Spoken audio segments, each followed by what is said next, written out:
Assalamualaikum warahmatullahi wabarakatuh. Selamat datang kawan-kawan semua di channel Riam Biru. Terima kasih banyak untuk kawan-kawan yang sudah berkenan hadir di channel ini. Dan pada episode kali ini ada satu cerita datang dari Mbak Susi di Pekalongan.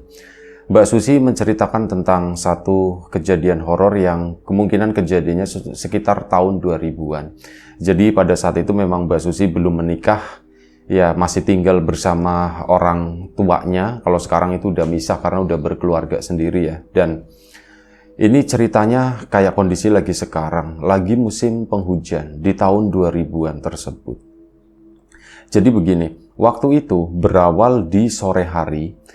Namanya musim penghujan biasanya jam 5, jam setengah 6 itu kan udah gelap banget ya. Apalagi memang hujan itu lagi deres-deresnya. Nah, ini si Mbak Susi sama ibunya Mbak Susi lagi di ruang tengah, ada bapaknya itu mungkin lagi di belakang atau di mana ya. Ibunya itu di kamar sama adiknya Mbak Susi. Karena banyak geledek kayak gitu kan jadi takut ya. Anak kecil itu butuh ditemenin. Nah, Mbak Susi sendiri tuh lagi gunting-gunting sesuatu di ruang tengah di situ. Tiba-tiba ibunya tuh ngomong dari kamar, "Sus, kok dingin ya Sus ya?" kata si ibu. "Ya iyalah Bu, namanya lagi hujan ya dingin," kata Mbak Susi. "Enggak, ini kok banyak angin. Itu pintunya kebuka atau enggak sih?" Nah, ibunya pun akhirnya turun ke situ. Bareng sama Mbak Susi ngelongok begini ke arah pintu depan. Begitu dilongok ternyata pintu depan itu beneran kebuka, pantes aja anginnya itu berhembus lumayan cukup kencang. Mbak Susi sendiri pada lagi gunting-gunting kertas, dia nggak begitu menyadari hal tersebut. Mungkin ya memang saking lagi asiknya ya main gunting-gunting itu ya. Nah, ibunya pun akhirnya, "Lah kamu main kayak gitu, ada pintu ngebuka, bukannya ditutup." Diomelin sama si ibunya.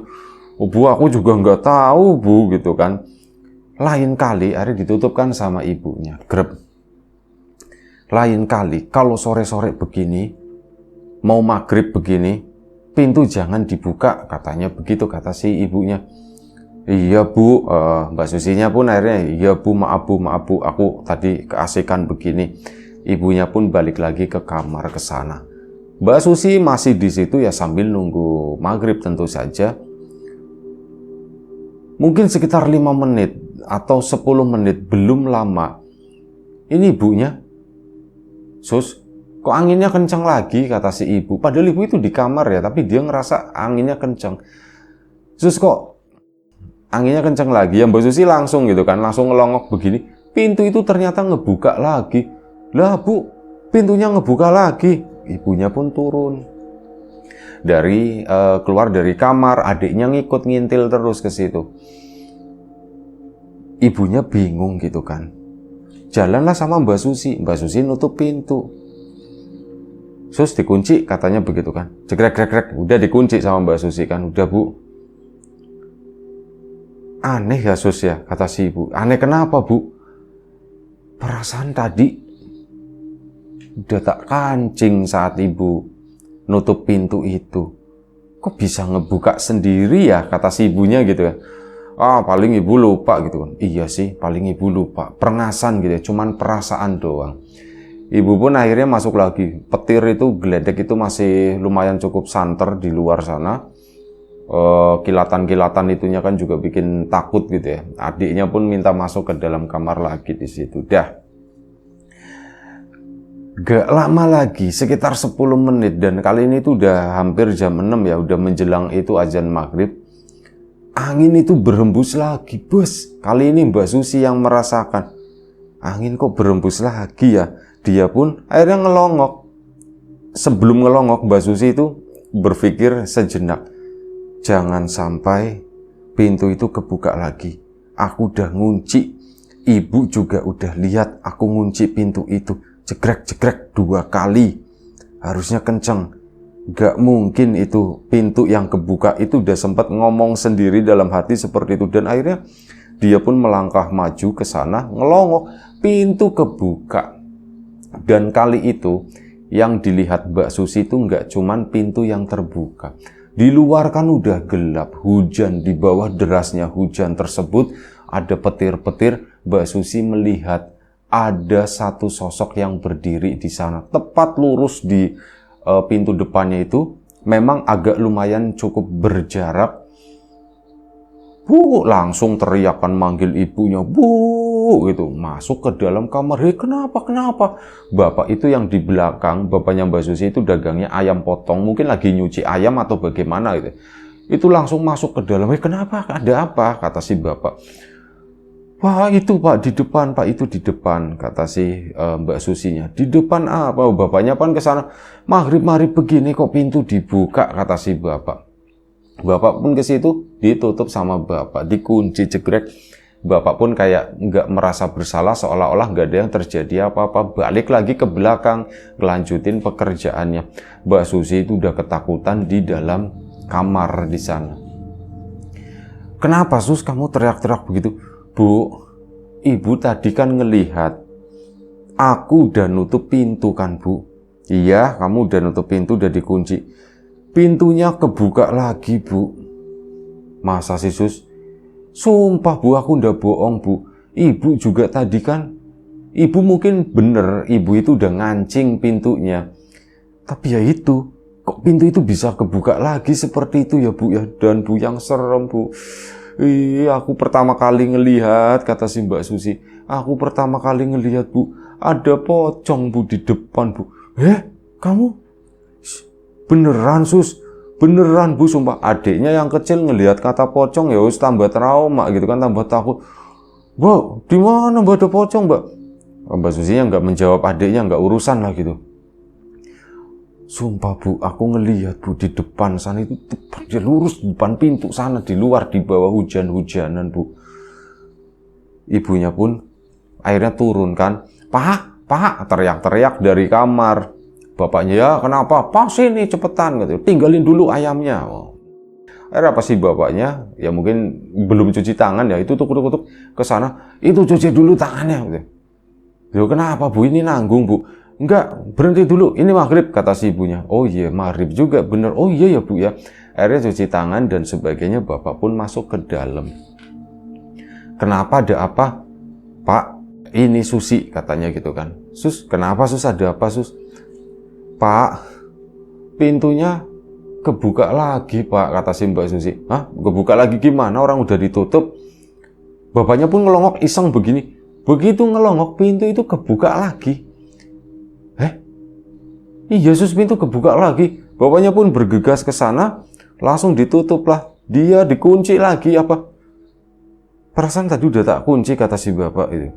Dan pintu ini kebuka itu kalau jelek, itu baru kebuka. Apa ada yang rusak atau bagaimana? Udah dicek, ini udah tak kunci ya, tutup. Bapak pun balik lagi ke kamar. Gimana? Pak, aku sama ibu itu ngalamin beberapa kali, Pak. Pintu depan kebuka. Ibu ke depan nutup. Menurut ibu udah ngancing. Tapi beberapa menit kemudian, pintu itu kebuka lagi, Pak. Pintu kebuka lagi. Akhirnya apa? Aku yang kesana sama ibu ya, Bu ya, yang kedua kalinya. Iya, aku udah jekrek-jekrek ya, Bu ya, 2 kali. Iya, kata si itu ya. Yang ketiga pun sama, Pak. Pintu kebuka lagi dan kali ini aku tuh ngelihat itu di sana di depan, Pak, itu ada pocong yang lagi berdiri, Pak, kata si Mbak Susi. Bapak pun ya sudah. Sebentar, Bapak tak wudhu dulu, katanya. Memang udah masuk maghrib ya. Bapak pun ambil air wudhu ke sana. Pak, sholatnya di sini aja. Karena udah pada ketakutan, Bapak pun sholat di ruang tengah di situ. Selesai sholat, udah. Gimana? Iya, gimana apanya, Pak? Orang itu aku ngelihat seperti itu, kok pintu ngebuka lagi. Bapak pun, iya, Bapak juga bingung, katanya. Perasaan tadi yang terakhir, itu kan Bapak udah nutup pintu ya. Bapak udah ngunci. Tapi kok tadi Bapak longok, kok kebuka lagi, kata si Bapak. Sebentar, ini dilongok lagi. Karena posisi Bapak di dalam kamar ya. Longok lagi, oh pintu udah terkunci. Enggak, pintunya enggak kebuka. Nah akhirnya sudah. Masalah Mbak Susi yang melihat seperti itu, coba ditenangin sama bapaknya. Udah, kamu ndak usah terlalu mikirin dan yang lain, dia namanya juga lagi senja kala begini, hujan-hujan, ya biasanya sosok-sosok begituan ya lagi seneng-senengnya, lagi jalan-jalan, lagi hujan-hujanan. Kata bapak itu memang dikemas sedemikian rupa supaya anaknya itu tidak terlalu takut. Dan ya Mbak Susi diomongin begitu, orang namanya dia baru melihat, rasa takut itu masih tetap ada. Dan akhirnya apa? Setelah beberapa saat suasana dicairkan, hujan pun mulai mereda, petir pun juga udah mulai jarang terdengar. Kalaupun terdengar itu di kejauhan sana. Udah mulai tenang nih, udah mulai normal. Yuk makan malam. Akhirnya mereka pun makan malam di situ. Makan malam di ruang tengah bareng-bareng di sana.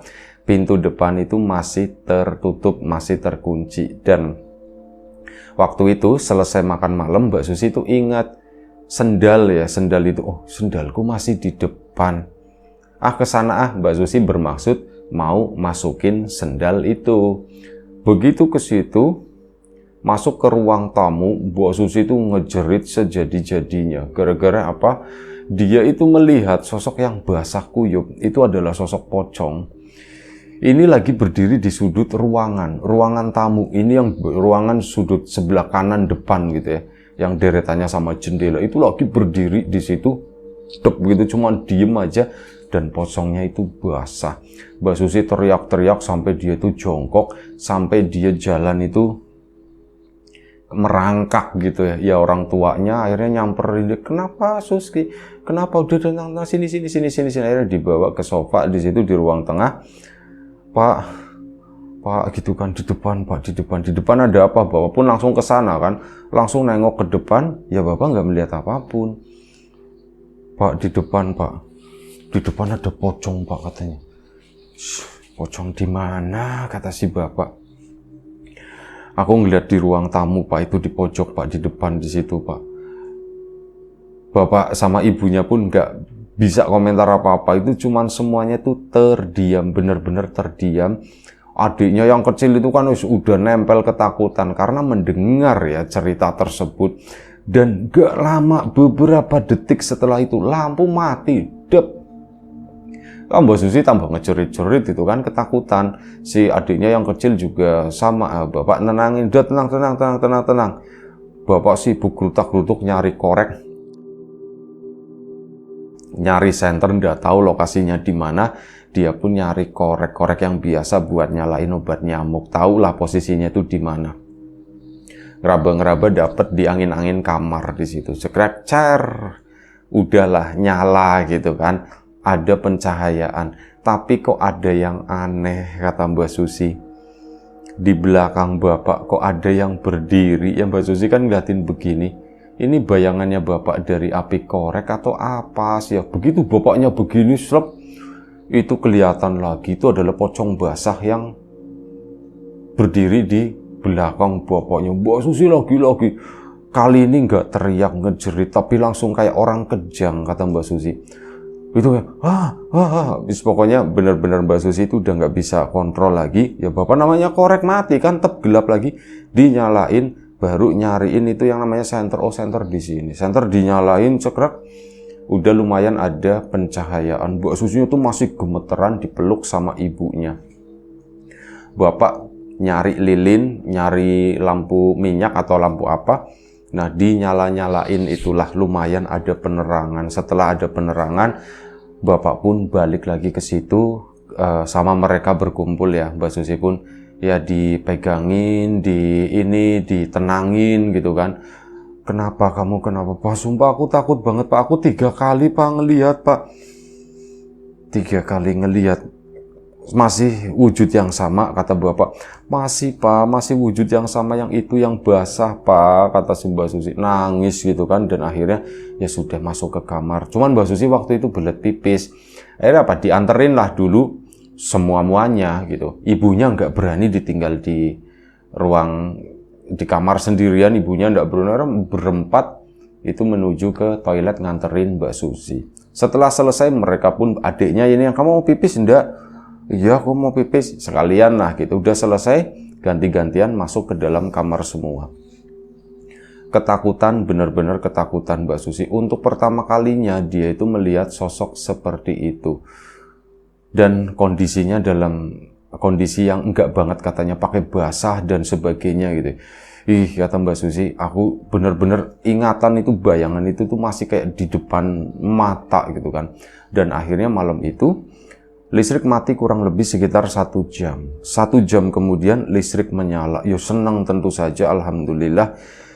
Dan udah kan, Bapak itu ini udah mulai cukup tenang. Ini Mbak Susi dan adiknya. Waktu itu adiknya juga udah mulai ngantuk. Dia pun kayak ya udah ditemenin tidur. Ada Mbak Susi, Bapak itu masih duduk di depan pintu kamar di sana sendirian setelah mati-matiin itu ya, lilin dan sebagainya. Nah, Bapak kan pekerjaan belum selesai waktu itu. Bapak tak ke belakang dulu ya, katanya. Ya karena memang kondisinya udah lumayan cukup tenang. Pak, pintunya ditutup aja, pintu kamarnya, karena takut. Iya, akhirnya pintu kamar pun ditutup dan Bapak keluar, masuk lagi ke situ. Loh Pak, kenapa Pak? Aneh, kata Bapak. Aneh kenapa Pak? Lantai di dalam basah, kata si Bapak. Hah, basah Pak? Ya Mbak Susi takut-takut penasaran kan. Dia pun langsung lompat gitu. Di mana Pak? Di mana? Itu tepat di mana Bapaknya itu nyalain korek pertama, di belakangnya di situ. Deket-deket perbatasan antara ruang tengah sama ruang tamu, disitulah ada kayak basah genangan air, dan itu tuh kesana nyambung ke ruang tamu, seolah-olah kayak ada orang yang dengan kondisi basah kuyup, dia jalan nyeret-nyeret kaki gitu ya. Ya bayangannya itu pocong itu tuh kayak bergeser dari satu tempat ke tempat yang lain. Dan waktu itu kok begini ya, kata si Bapak. Terus gimana Pak? Udah biarin aja, kata Bapak. Jangan diinjek, jangan dibersihkan dulu, kata Bapak itu seperti itu. Ya lagi-lagi Mbak Susi takut, ibunya takut, adiknya itu udah tidur waktu itu. Bapaknya itu harus lanjutin pekerjaan, ini gimana ya? Pak, udahlah Pak, katanya begitu kan. Lanjut nanti aja. Ya wis, karena permintaan seperti itu, Bapak pun akhirnya melanjutkannya itu nanti. Memang udah sebentar lagi sih selesai gitu ya. Dan akhirnya Bapak pun masuk, istirahat lah intinya di situ ya, nemenin. Bapak tampak resah, tampak gelisah. Mbak Susi sendiri udah mulai ada ketenangan karena Bapaknya itu berada di sampingnya. Akhirnya Mbak Susi pun tertidur. Nah, keesokan paginya, singkat cerita itu bangun. Nggak tahu, Bapak mungkin tengah malam bangun melanjutkan pekerjaannya, Mbak Susi nggak tahu. Bangun-bangun itu udah pagi aja, udah subuh. Saat subuh, Mbak Susi bangun, nggak langsung berani memastikan, oh ini udah azan subuh gitu ya. Ada orang ceramah di musola terdekat di situ. Oh berarti udah pagi. Nah, setelah memastikan tersebut, Mbak Susi pun keluar dari kamar ngecek. Bekas semalam genangan air itu yang semalam itu bening ya. Pagi itu tuh airnya memang mulai mengering, cuman apa? Agak sedikit membekas. Warnanya itu kecoklatan, seolah-olah itu kayak ada lumpur yang mengendap di bekas genangan air tersebut. Kok warnanya coklat begitu kan? Bapaknya keluar. Kenapa Sus? Pak, itu kok warnanya begitu ya Pak? Iya, makanya Bapak semalam tidak berani ngepel, biarin aja dulu, nanti jangan diinjek ya, gitu ya, kata Bapak. Untuk sementara waktu, kalian kalau mau keluar itu lewat pintu samping dulu. Nah, di situ dibatasin tuh sama ember-ember gitu sama Bapak, biar nggak lewat ke sana intinya. Adiknya yang kecil juga dikasih tahu. Mereka pun pagi itu keluar lewat samping. Bapaknya mungkin sekitar jam 6, sekitar jam setengah 7. Ini ada bakul orang yang ngambilin itu ayam-ayamnya. Pada berdatangan kan, tapi lewatnya pintu samping. Bilangnya Bapak, pintu depan lagi rusak, katanya begitu, kuncinya patah. Ya alasan lah dibikin sama Bapak. Akhirnya sudah, begitu udah selesai. Bapak mungkin sekitar jam setengah 7 keluar. Keluar ke sana, pulang-pulang itu membawa seseorang. Ya seseorang itu orang dari musola terdekat ya. Bapak juga bingung mau nanya beginian ke siapa. Nah, itu ada seorang namanya Mas Zainuddin. Dia sendiri hanya orang biasa, setahunya Mbak Susi gitu ya. Hanya orang biasa, bukan siapa-siapa, cuman dibawa sama Bapak ke situ, disuruh melihat. Ini Mas gitu kan. Ya Mbak Susi di situlah ngumpul sama ibunya sama adiknya. Ini bapak sama Mas Zainuddin itu ngasih lihat ember-ember pun dibukain tuh. Iya ya Pak ya, ini Mbak Susi nggak dengar omongan apa, tapi setelah itu Mas Zainuddin itu kayak minta waktu dan sebagainya, dan minta ember sama air, terus sama pelan. Kebetulan Mbak Susi juga ada alat buat pel yang pakai, ada gagangnya gitu ya. Akhirnya sudah dipel tuh sama si Mas Zainuddin tadi, srek, ngepelnya pun halus banget gitu ya. Kayak sambil baca-baca doa, serak ke sana sampai depan. Bekasnya pun ya kayak gitu. Kayak dari pintu depan masuk, pindah ke pojok, terus dari pojok masuk ke ruang tengah di sana. Itu dibersihkan semuanya, dan setelah itu Mas Zainuddin itu minta, ini nanti setelah ini seluruh rumah dipel katanya, sampai di bagian teras sampai ujung. Jangan sampai ada lantai yang nggak kena pel kecuali di kolong tempat tidur, itu ndak apa-apa kata si Mas Zainuddin. Akhirnya sudah dipel lah, begitu kan? Ya Mbak Susi tentu saja yang melakukan. Mas Zainuddin sama bapak itu ngobrol di depan, Mbak Susi nggak tahu apa yang diobrolkan. Singkat cerita, Mas Zainuddin pun pulang, bapak pun menceritakan. Jadi ya rumah kita semalam itu kemasukan, kata si bapak. Kemasukan apa itu Pak? Pocong itu Pak? Iya, kemasukan pocong. Dan itu pocong apa sih Pak sebenarnya? Ibu nanya kan, ibu kan pertanyaannya mungkin lebih dewasa gitu ya daripada Mbak Susi yang masih anak-anak. Itu pocong apa sih Pak sebenarnya? Itu pocong kayak cuman lewat doang. Kebetulan kemarin itu ngelihat pintu kita masih terbuka, kata si bapak. Dan ya sudah, dia penasaran, akhirnya masuk ke sini gitu. Lupa kok pintu itu bisa kebuka-buka sendiri. Kalau itu bapak juga nggak ngerti. Pikiran bapak nggak nyampe ke sana, katanya begitu kan. Dan terus ini gimana Pak? Yes, insya Allah nggak apa-apa. Ini udah didoain semua gitu. Ya, minta perlindungan lah, semoga semuanya baik-baik aja, semoga semuanya itu selamat-selamat aja. Yowis Pak, amin amin. Dan alhamdulillah memang setelah itu sore harinya itu hujan lagi, cuman ya pintu ditutup, dan kali ini memang pintu itu nggak ngebuka lagi. Mbak Susi juga agak sedikit trauma dengan pintu yang tiba-tiba membuka sendiri. Dicek begini, alhamdulillah masih rapat. Dicek sampai 2-3 kali, normal aja. Dan setelah itu memang gangguan itu tuh benar-benar menghilang. Dan ya itu aja mungkin cerita yang nggak terlalu panjang dari Mbak Susi di Pekalongan. Cuman semoga cerita ini tetap bisa menghibur kawan-kawan semuanya di penghujung liburan gitu ya. Mungkin untuk kawan-kawan yang masih cuti, masih liburan, selamat menikmati masa-masa sisa liburannya. Untuk kawan-kawan yang sudah beraktivitas, ya selamat melanjutkan aktivitasnya. Semoga semuanya lancar, baik-baik aja. Baik, itu aja. Terima kasih untuk kawan-kawan yang udah kasih support, udah kasih dukungan dalam bentuk apapun itu. Kawan-kawan subscriber, kawan-kawan membership, kawan-kawan yang udah kasih support dalam bentuk super thanks ke Riam Biru. Terima kasih banyak. Kawan-kawan yang udah ngasih like, udah nge-share ke yang lainnya. Kawan-kawan yang udah ninggalin komentar juga terima kasih banyak. Kawan-kawan yang udah memesan bawang gorengnya Wiji, yang sudah mampir di channel Lapak Horor juga tentu saja terima kasih banyak. Doa terbaik dari kami untuk kawan-kawan semua, semoga selalu diberi kemudahan dalam hal apapun, termasuk kemudahan dalam hal rizki, yang sakit segera diberi kesembuhan, yang sehat tetap dijaga kesehatannya. Baik, sampai jumpa di episode selanjutnya Riam Biru, jaga kesehatan kawan-kawan semuanya. Sekali lagi terima kasih banyak, jaga kesehatan tentu saja. Assalamualaikum warahmatullahi wabarakatuh.